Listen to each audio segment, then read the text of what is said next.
lo mejor, Señor. Buenos días, mis hermanos.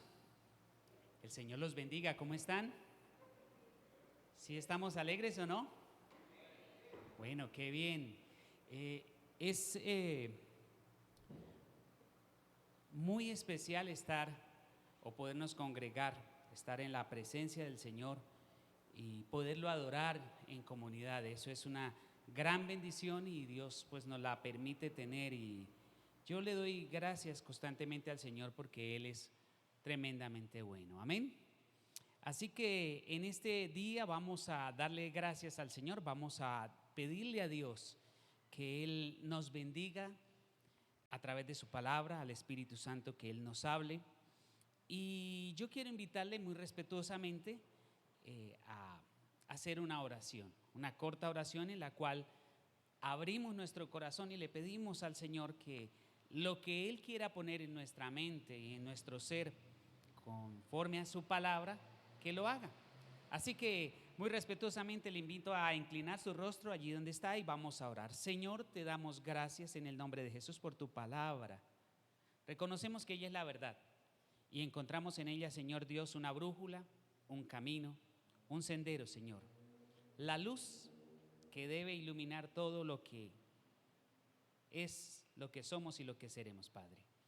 Gracias, Dios Todopoderoso. Oramos, Dios, para que tu palabra y la reflexión, Señor Dios, que nos vas a permitir, Señor, escuchar y tener en esta mañana, Señor, nos confronte, nos consuele, Señor Dios, nos edifique conforme a tu voluntad y tu propósito, Señor.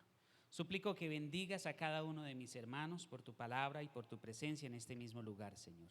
Te adoramos y te bendecimos reconociendo que Jesucristo es el Señor. Amén y amén. Aleluya. Si alguien está de pie puede sentarse, por favor. No sé por cuántos momentos difíciles ha pasado usted durante su vida. No sé cuántas circunstancias complejas ha tenido que afrontar. Pero si nos ponemos en una balanza, podríamos decir que todos pasamos por momentos, situaciones de esas que en muchas ocasiones nosotros decimos quiero olvidarlas, quedaron en el pasado. Y tal vez fueron una enseñanza o aún son una enseñanza, pero decimos yo no quisiera volver a pasar por esto no se lo deseo a nadie, ¿sí?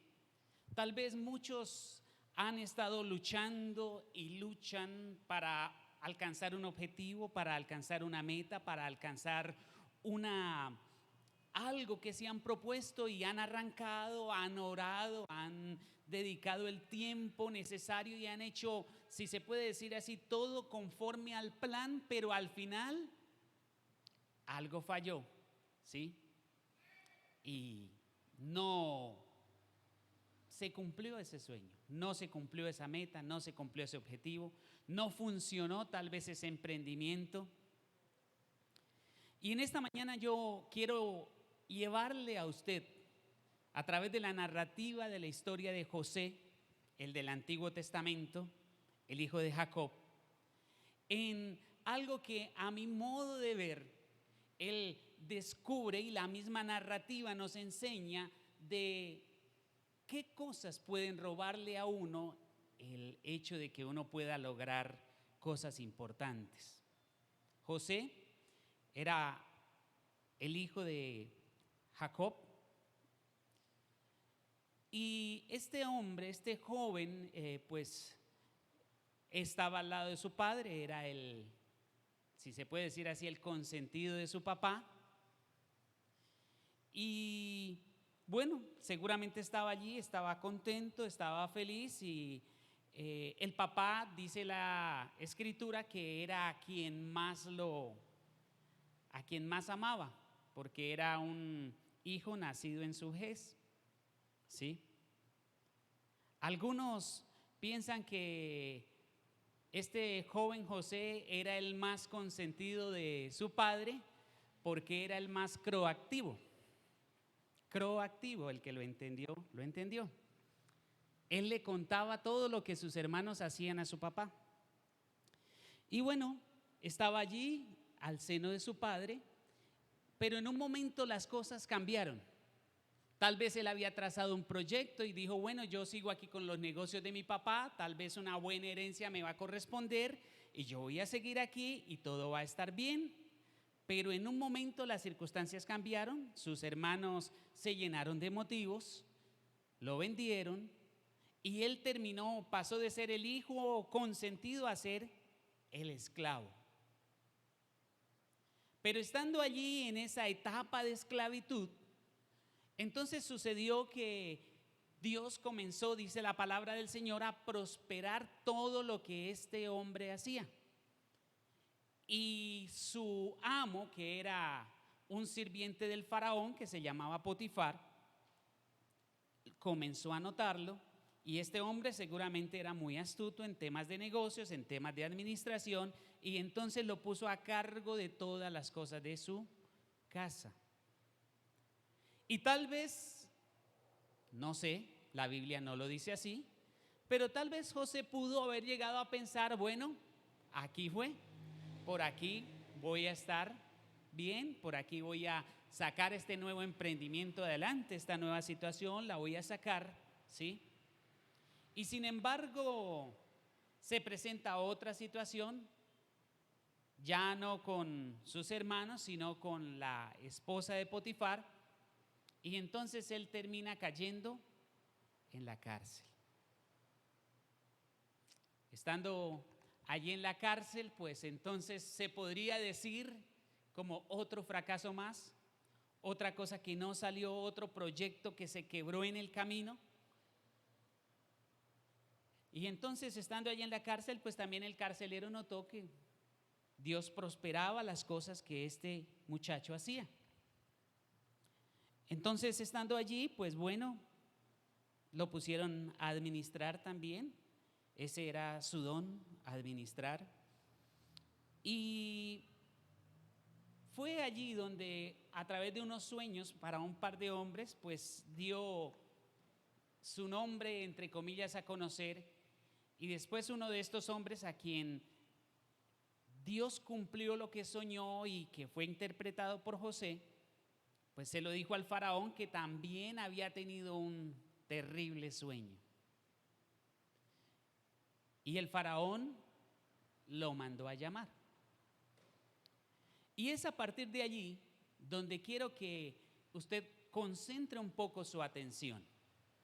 Es a partir de allí donde quiero que usted concentre un poco su atención, porque a partir de este momento, nace el mensaje que quiero compartir con ustedes. Y el mensaje se titula 7 vacas flacas que nos roban la prosperidad. Y quiero invitarlo a ubicarse en el libro de Génesis, en el capítulo 41, versículos 17 al 21. Voy a narrar voy a leer el sueño de José, del faraón, y a interpretar también a través de la palabra del Señor, ¿verdad? A leer de la palabra del Señor la interpretación que le da José. Y a partir de ahí vamos a construir. Dice la palabra del Señor, Génesis 41, 17, 21. Entonces Faraón dijo a José, ya había sido llamado y estaba allí delante, y le cuenta su sueño. Le dice: en mi sueño me parecía que estaba a la orilla del río, y que del río subían 7 vacas gruesas, de gruesas carnes y de hermosa apariencia, que pacían en el prado, y que otras 7 vacas subían después de ellas, flacas y de muy feo aspecto, tan extenuadas que no he visto otra en semejante fealdad en toda la tierra de Egipto. Y las vacas flacas y feas devoraban a las 7 primeras vacas gordas, y éstas entraban en sus entrañas, mas no se conocía que hubiesen entrado, porque la apariencia de las flacas era aún mala como al principio, y yo desperté. Génesis 41, 25. José, después de haber escuchado lo que el faraón le dice, entonces le responde y dice: entonces respondió José a Faraón: el sueño del faraón es uno mismo. Dios ha mostrado a Faraón lo que va a hacer. Las 7 vacas hermosas 7 años son, y las espigas hermosas son 7 años de prosperidad. El sueño es uno mismo. También las 7 vacas flacas y feas que subían tras ellas son 7 años. Y las 7 espigas menudas y marchitas del viento solano, 7 años serán de hambre. Esto es lo que respondo al faraón. Lo que Dios va a hacer, lo ha mostrado al faraón. He aquí vienen 7 años de gran abundancia en toda la tierra de Egipto, y tras ellos seguirán 7 años de hambre, y toda la abundancia se olvidará en la tierra de Egipto, y el hambre consumirá la tierra. Entonces, esta respuesta que le da José al faraón es una respuesta pues trágica. Tiene de frente así un hombre de Dios, tiene frente así un hombre de quien sabe que su respuesta es genuina y a quien Dios respalda. Entonces pues es algo entre comillas trágico, ¿sí? Pero a través de la historia que narramos, encontramos que no solamente Dios le da a José la capacidad de interpretar un sueño, sino que además le otorga la gracia para hacerle una recomendación al faraón. El esclavo, el hombre que estaba preso, está ahora dándole consejos al hombre que, entre comillas, se podría decir el hombre más poderoso de toda la tierra de la época. El tema para hoy es 7 vacas flacas que nos roban la prosperidad. Y tiene como fundamento el hecho de que todos queremos prosperar en todo lo que emprendamos. Veremos pues en esta mañana cómo estas vacas flacas que están ahí en medio de la narrativa se terminan devorando la bendición, los sueños, los logros de aquellos que permiten dejar que estas vacas, así como en el sueño del faraón, entren en sus vidas. Pero antes quiero que definamos un poquito lo que es prosperidad. Y déjeme decirle que yo no soy partidario de la teología de la prosperidad. Eso es una cosa muy diferente a la Biblia o a lo que la palabra del Señor dice. Es un concepto filosófico y exacerbado de tener muchos, y está muy ligado especialmente hacia 2 ramas, que es la salud y el dinero, ¿sí? O las riquezas materiales. Pero la prosperidad, según la Biblia, se refiere a las bendiciones recibidas de Dios para nuestras vidas. Prosperar no necesariamente significa tener dinero o riquezas. La prosperidad de Dios apunta a 4 aspectos básicos en la vida de un creyente, y estos son el físico, el financiero, el espiritual y el intelectual. Pero puede ser, volviendo un poco a la narrativa en la que los estoy llevando, puede ser que en medio de todas las cosas y en medio de las situaciones hayan cosas que no estén permitiendo que nosotros podamos cumplir o podamos prosperar. En Cristo los creyentes siempre debemos ir a mejor, avanzar, crecer. Pero hay tal vez en medio del pueblo cristiano personas que hacen cosas y ven que no funcionan. Y tal vez encuentro yo que puedan haber una de estas vacas flacas que, así como estaban las vaquitas gordas y también en el sueño del faraón las espigas gruesas y bonitas, y vienen estas y se las devoran y vuelven a quedar como en una especie de círculo vicioso en donde están sintiendo que no logran las cosas. La primer vaca flaca que nos puede robar la prosperidad es no tener visión. Visión en el concepto bíblico es una idea de Dios puesta en el corazón del hombre para que él la ejecute o la lleve a cabo. Ese es el sentido más básico de visión. Es una idea de Dios puesta en el corazón del hombre para que él la lleve a cabo. Y se necesita visión para poder cumplir las cosas que Dios quiere. Proverbios 29:18 dice: donde no hay visión, el pueblo perece. Y cuando hablo de visión, precisamente me estoy refiriendo al anhelo, al deseo de ser mejores cada día y de superarnos. José llevó a toda la nación de Egipto a ser prosperada a través de la visión ¿de quién? De Dios. Pero él mismo se aferró a esa visión para llevar su vida propia y convertirla en una vida productiva en todas las áreas de su vida. Tener visión nos obliga a preguntarnos: ¿qué quiero ser en un tiempo determinado? ¿En dónde voy a estar? ¿Y qué debo hacer para lograrlo o para conseguirlo? Las personas con visión son las que se automotivan para ir tras las metas que quieren alcanzar y trabajan en pro de conseguirlas. En cambio, una persona sin visión es la que cualquier contratiempo lo detiene y cualquier cosa lo frustra y cualquier cosa lo desmotiva. ¿sí? Se me viene a la mente, por ahí hay un proverbio, no recuerdo la dirección, como dicen por ahí, la cita, que dice el perezoso en su corazón: el león está a la puerta, mejor no salgo, ¿sí? Eso sucede con aquellas personas que no tienen en su corazón una visión por la cual luchar.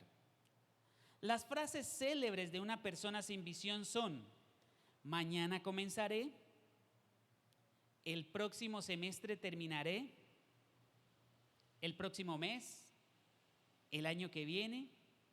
Y siempre para esas personas solo hay mañanas, pero sin objetivos concretos y reales. Entonces, una vaca flaca que nos puede robar la prosperidad es no tener una visión y estar conscientes y concertados de que es el propósito de Dios para nuestras vidas, y aún muchos, sabiendo que eso es lo que Dios quiere, no lo siguen, no luchan, no trabajan por ello. La segunda vaca flaca que quiere robar o que le roba la prosperidad a una persona o a un creyente es la desorganización. En Lucas 14:28 el Señor Jesús estaba hablando y dice: porque ¿quién de vosotros, queriendo edificar una torre, no se sienta primero y calcula los gastos a ver si tiene todo lo que necesita para acabarla? La desorganización es tan negativa que por ella grandes empresas se han acabado, buenos proyectos se han frustrado y aún hogares se han terminado. En la vida de un cristiano, la desorganización es una plaga que debe ser erradicada. Según el pastor Charles Stanley, la desorganización es una maldición que causa varios males en la vida. Silencia la voz de Dios, nos roba la alegría, daña nuestro testimonio y atrofia el crecimiento espiritual y destruye las relaciones. Eso hace la desorganización. En 2 de Tesalonicenses 3:7 dice el apóstol Pablo: porque vosotros mismos sabéis de qué manera debéis imitarnos, pues nosotros no anduvimos desordenadamente entre vosotros. Una persona desorganizada nunca podrá concluir satisfactoriamente lo que comienza, y esto genera una pérdida de productividad constante. La tercer vaca flaca que se roba nuestra prosperidad son las malas influencias. Por ejemplo, pensemos en Rubén, cuando José fue a ser vendido por sus hermanos, ¿sí? Él estuvo de parte de José, ¿sí? Cuando ellos querían matarlo, pero se dejó finalmente contagiar de la mala influencia de los demás. Rubén era el mayor. Él pudo evitar llevar a cabo todo este plan, y a pesar de que inicialmente evitó que lo mataran, no se pudo zafar de la responsabilidad por la pérdida de su hermano y terminó por traer males a sí mismo y a su casa. Proverbios 12:5 dice: los pensamientos de los justos son rectitud, mas los consejos de los impíos son engaño. Es importante que el creyente mire a quién imita, mire de quién toma consejos. Cuando recién inicié mi camino en el Señor, cuando recién el Señor me miró con misericordia, fue, creo que, uno de los primeros consejos que recibí: aprende a tomar consejos de personas sabias, de personas que lleven tiempo en la fe y que con su testimonio y su conducta demuestren que aman al Señor. ¿Quién nos influencie mal? Sobra. Solamente abra las redes sociales, solamente mire el Facebook. Aún nuestros, entre comillas, amigos del WhatsApp Las malas influencias pueden ser una vaca flaca que se roba nuestra prosperidad, que nos lleva a mal término. Otra vaca flaca que se roba la prosperidad en la vida de un creyente es la mala administración. Cuando hablamos de administrar, regularmente las personas tendemos a asociarlo con dinero. Pero uno no solamente administra dinero, también administra tiempo, también administra el trabajo, inclusive la alacena. No administrar correctamente nuestras vidas nos roba la prosperidad. El principio básico de la administración, cristianamente hablando, es que todo es de Dios. Esta mañana precisamente estaba leyendo un artículo del libro de finanzas Chrome. No sé si alguien fue formado con ese curso de finanzas. Y estaba leyendo acerca precisamente de los principios básicos de la administración. Y bueno, no digo que coincidían conmigo, más bien digo que yo coincidía en pensamientos pues con ellos. En la primera carta a los Corintios, en el capítulo 4, versículo 2, el apóstol Pablo dice: ahora bien, se requiere que los administradores, que cada uno sea hallado fiel. Mire, mis hermanos, hay personas que dicen: yo no administro porque es que no tengo. ¿Sí? Cuando tenga, cuando el Señor me bendiga, cuando llegue, como dice la canción, cuando lleguen los millones, entonces sí, vea, voy a administrar bien. Pero resulta que no. Administrar pobreza y administrar riqueza es exactamente igual. ¿Cierto, Danielito? Bueno, gloria a Dios. Mateo 25, 23, dice el Señor: su Señor le dijo, hablando de la parábola del siervo fiel: bien, buen siervo y fiel, sobre poco has sido fiel, sobre mucho, dice el Señor, que te pondré. ¿Sí? Y Lucas 16, 10, dice el Señor Jesús: el que es fiel en lo muy poco, ¿sí? El que es fiel solamente cuando en la casa hay solamente arrocito y tal vez pa' un huevo de vez en cuando, ¿sí?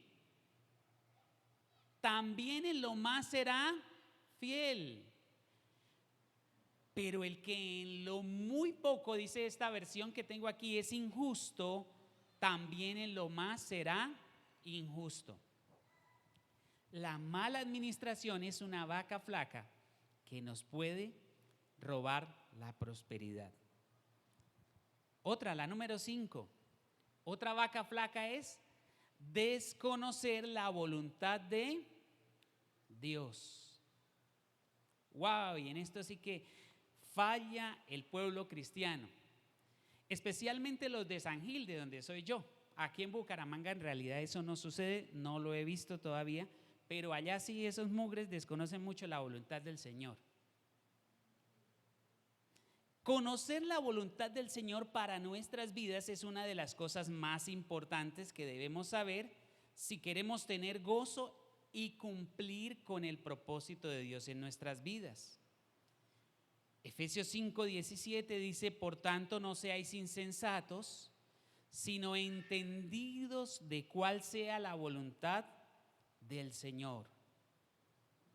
En estos tiempos ha aumentado la tendencia de no solicitar a Dios su consejo para nuestras decisiones, pero tristemente los creyentes al final terminan culpando a Dios por sus fracasos. No consultamos a Dios en nuestras decisiones, pero al final terminamos culpándolo a Él por nuestros fracasos. Proverbios 19:21 dice: muchos pensamientos hay en el corazón del hombre, mas el consejo de Jehová permanecerá. El consejo de Dios es el que permanece. En perspectiva, tenemos el deber de buscar la voluntad del Señor para todo. Para lo trascendente, claro que sí. Para lo que, entre comillas, puede parecer trivial también. Porque a veces ciertas pequeñas decisiones en nuestra vida producen el efecto de una bola de nieve, ¿sí? Y es que poco a poco se va agrandando, se va agrandando, se va agrandando y al final termina causando un gran desastre. Y decimos, pero ¿cómo si es que eso fue tan minúsculo a mi decisión? Pero también aún en lo que pensamos que no tiene mayor relevancia, nosotros debemos contar con la voluntad del Señor. Desconocer la voluntad del Señor es una vaca flaca que se nos roba la bendición. Número 6, no ahorrar es otra vaca flaca que se nos roba la prosperidad. Es importante definir lo que significa la palabra ahorrar según el diccionario. Es la acción de guardar una parte del dinero que se obtiene o de lo que se dispone. Pero además es el consumo moderado de una cosa para no malgastarla y tener reservas de ella. Vivimos en un entorno cultural en donde no se mira el futuro, donde se quiere todo en forma instantánea y estos son elementos que conspiran contra el ahorro. El sabio Salomón exalta la conducta de la hormiga, un animal tan pequeño y que a los ojos de los hombres es tan inofensivo, pero que tiene una tremenda sabiduría. Proverbios 30:25 dice Salomón, las hormigas, pueblo no fuerte, pero preparan su comida para el verano. Ahorran, se programan, se proyectan, ¿sí? Y en perspectiva esta es la idea de la visión que Dios le da o la interpretación que Dios le da del sueño a José. 7 años de abundancia, 7 años de escasez, pero en la abundancia vamos a sacar una parte, ¿para qué? Para que cuando llegue la escasez podamos sobrevivir. No ahorrar es una vaca flaca que se roba la prosperidad. Y número 7, y no menos importante, otra vaca flaca que se roba la prosperidad en el pueblo de Dios es la pereza.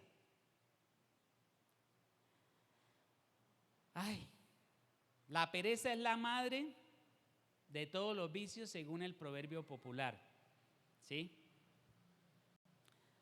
La pereza nace en el corazón y se arraiga en el alma tan fuerte que para sacarla se necesita casi de una liberación.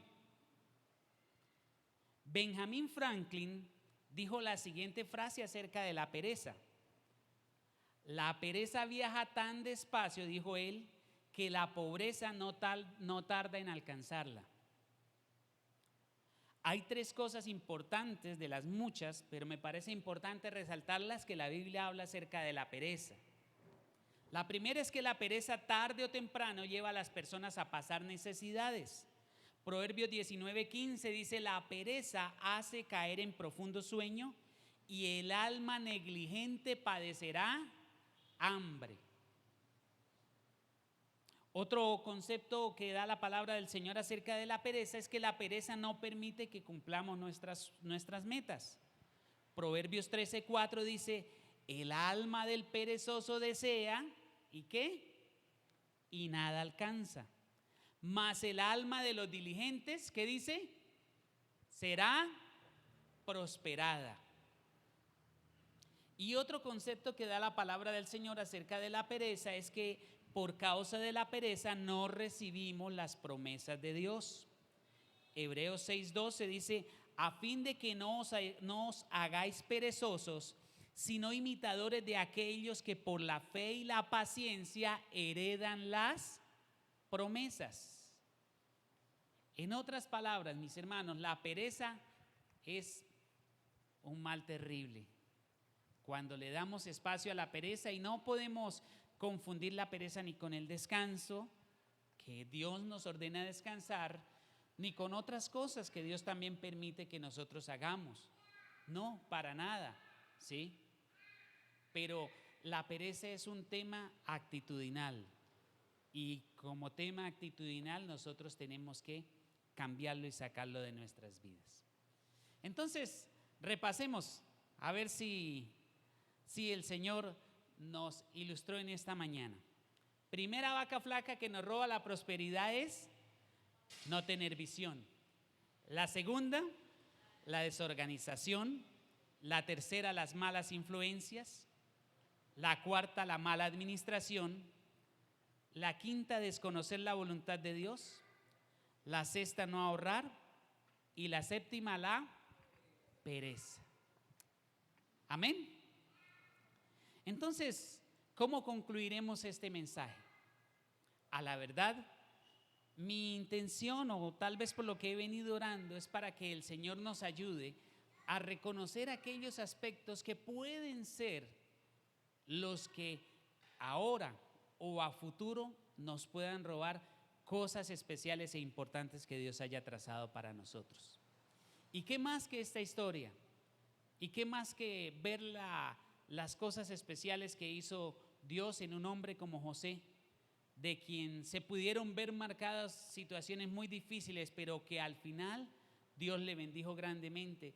Y no solamente a él, sino que fue de bendición para una nación ajena, para su familia y para el propósito de Dios. Y permítame decirle algo, mi hermano.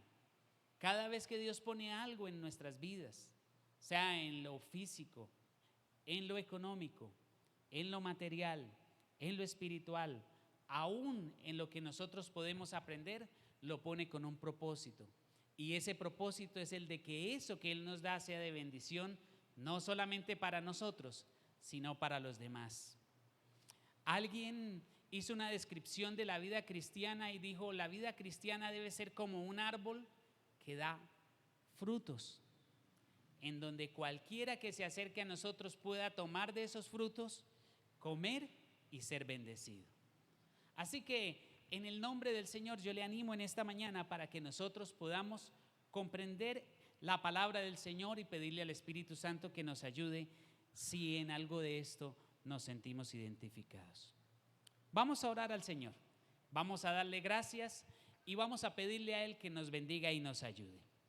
Incline su rostro, por favor, allí donde está, y oremos a Dios. Padre, te damos gracias en el nombre de Jesús y te rogamos, Dios, que por tu palabra, Señor Dios, y por la obra de tu Espíritu Santo en nosotros, Señor Dios, nos ayudes a entender lo que en la mañana me habías trazado para tu pueblo.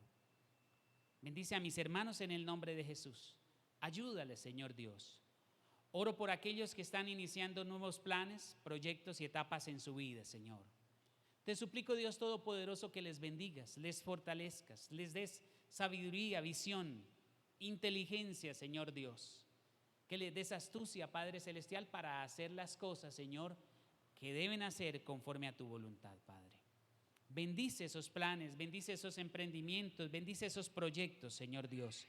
Bendice, Padre Celestial, sus vidas en el glorioso nombre de Jesús. Y ayúdales a ellos y a mí especialmente a entender tu voluntad y tu propósito, Señor Dios, para hacer las cosas conforme a lo que tú quieres que hagamos. Padre, te damos gracias por estar aquí reunidos en el glorioso nombre de Jesús. Amén y amén. Póngase de pie, mi hermano.